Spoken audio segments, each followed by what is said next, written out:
How do seasonal freezing and thawing processes shape periglacial landscapes? If you've ever wondered how the harsh, cold environments near glaciers are shaped, you're about to uncover some fascinating processes. Let's explore how seasonal freezing and thawing transform these landscapes. In areas known as periglacial environments, the main sculpting agent isn't the glaciers themselves, but rather the repeated cycles of freezing and thawing.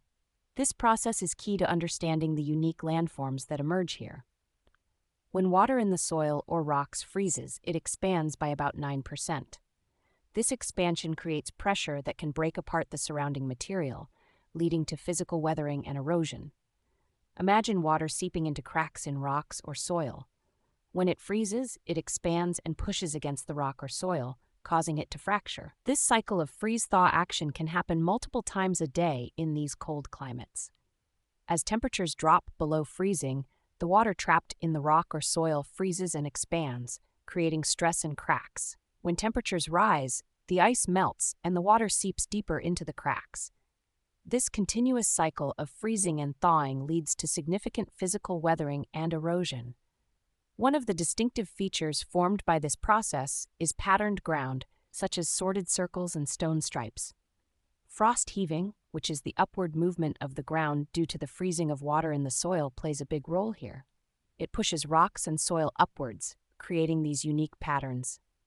Another result of freeze-thaw action is the formation of solifluction lobes and sheets. These are slow, downslope movements of water-saturated soil and rock debris. Essentially, the soil becomes saturated with water, freezes, and then moves slowly downhill as it thaws. Permafrost, a layer of ground that remains frozen for more than 2 consecutive years, is also heavily influenced by these processes. The uppermost section of permafrost, known as the active layer, freezes and thaws annually. This active layer is crucial for the formation of many periglacial landforms because it's where several periglacial processes like nevation are initiated. Climate change is altering these landscapes further. As the Earth's climate warms, permafrost is thawing and shrinking. The active layer is getting thicker, and the permanently frozen ground layer is thinning. This change can lead to landslides in hilly areas and the formation of thermokarst features like slumping ground, unstable forests, and shallow lakes.